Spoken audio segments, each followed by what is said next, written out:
we have a system that the free market that rewards these companies for doing research and development, and then they have a patent where they can, make a lot of money. There's the research side, there's the development side, and then there's the market side. Do you ever worry that for a non-blockbuster drug, some of these things could disincentivize companies from pursuing something where it's a little risky, a drug that isn't targeted at a condition as prevalent as obesity? And so what they're going to end up doing is saying, okay, fine, we'll make some new version of this drug, we'll patent that, but we're certainly not going to risk it on a drug for something cystic fibrosis or sickle cell anemia that doesn't affect as many people.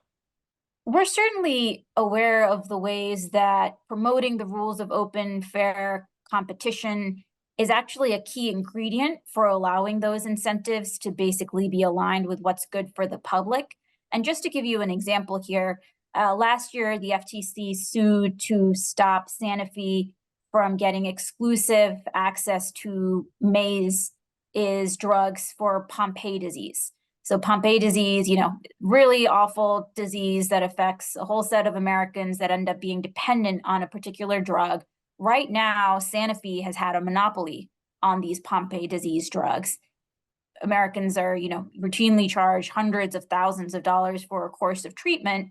Maze was a company that has had in development a drug that people would be able to take orally rather than having to hook up to an IV twice a week, and could dramatically bring down both the cost and make it just more convenient and manageable for patients that are living with this awful disease.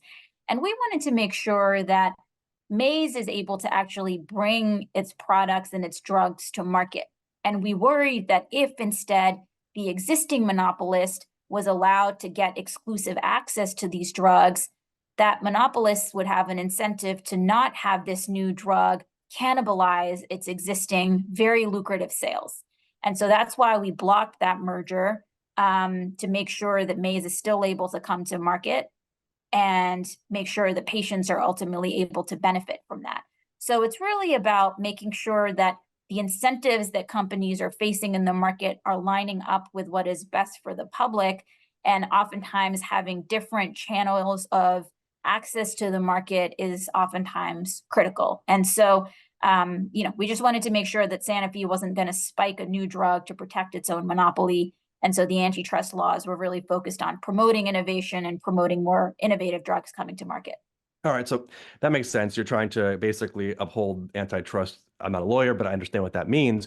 But there are still situations, and this has been an area where you spent some of your attention, where there is not a monopoly per se, but there is perhaps untoward practices on the ground. So pharmacy benefit managers or other, the GPOs, the group purchasing organizations that really make the decisions on what drug you're going to get as a patient. Can you tell the audience what that is? Because a lot of people don't even know what that is, and how the FTC is starting to pursue some changes in these relationships. So the FTC has been scrutinizing the pharmacy benefit managers. We're aware that this is a pretty opaque set of players in the supply chain, but they can have a pretty significant role in determining effectively which drugs Americans can or cannot access when they go to the pharmacy. And we've heard primarily two sets of concerns about these PBMs.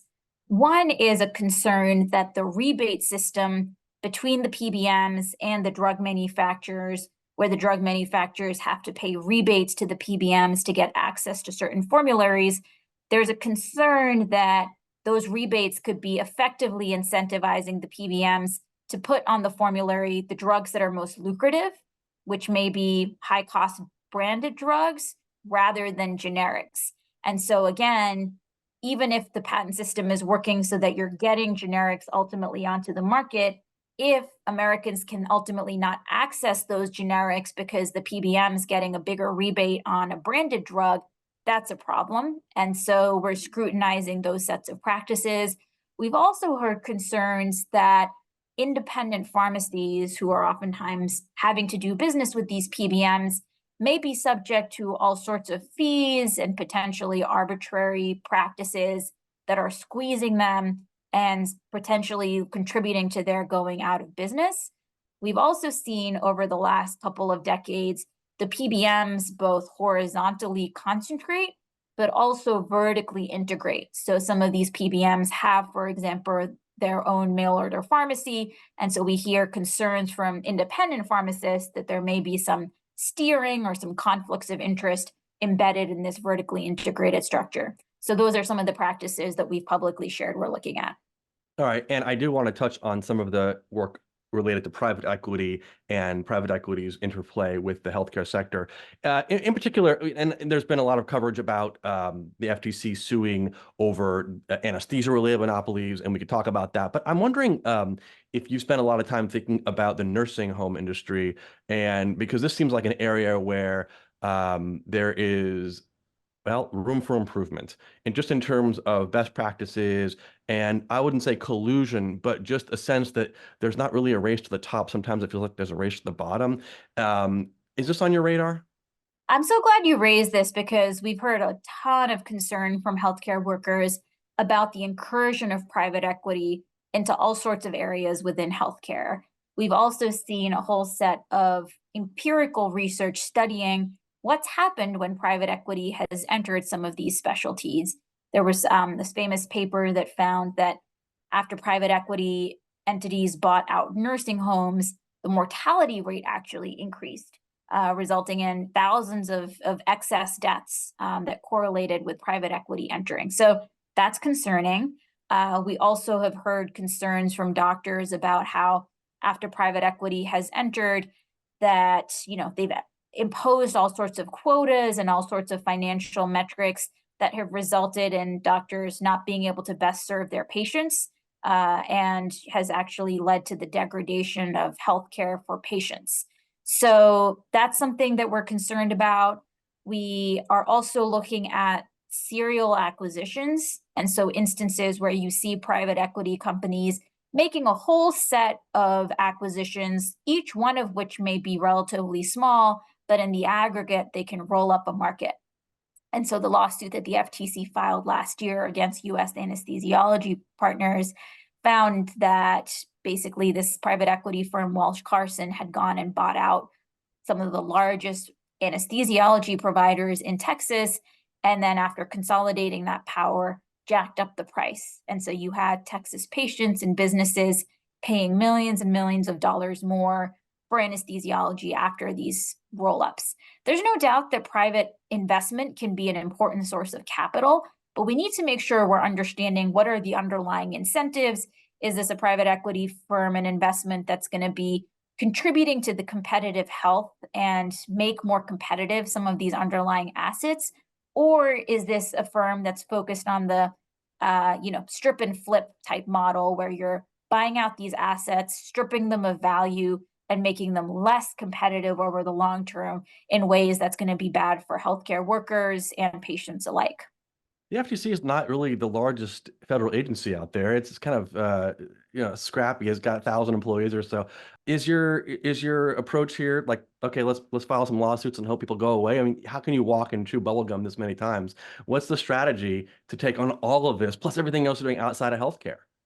There's no doubt that we definitely punch above our weight, and our focus is really on what are the biggest pain points for the American people and where do we see the most harm.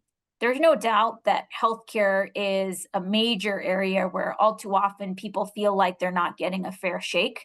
And the stakes of illegal business practices in healthcare are as high as they come, right? Some of these business practices can have life or death consequences. So if you have Americans who can't afford life-saving medicines, Americans who are having to drive 200 miles instead of 20 miles after hospitals merged and shut down local facilities, these are really material impacts on people.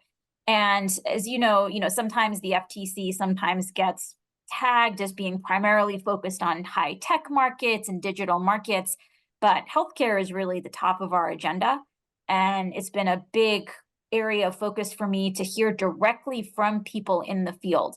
And so I've had the chance to sit down with ER doctors, had this chance to sit down with nurses, had the chance to sit down with healthcare workers across a range of specialties to make sure we're understanding what's actually happening in the trenches for people who are devoting their lives to serving patients, what in the market is preventing them from being able to do that, And oftentimes we hear that it's these middlemen that have now gained so much power that they're actually imposing decisions and hurting the ability of medical professionals to use their own best judgment.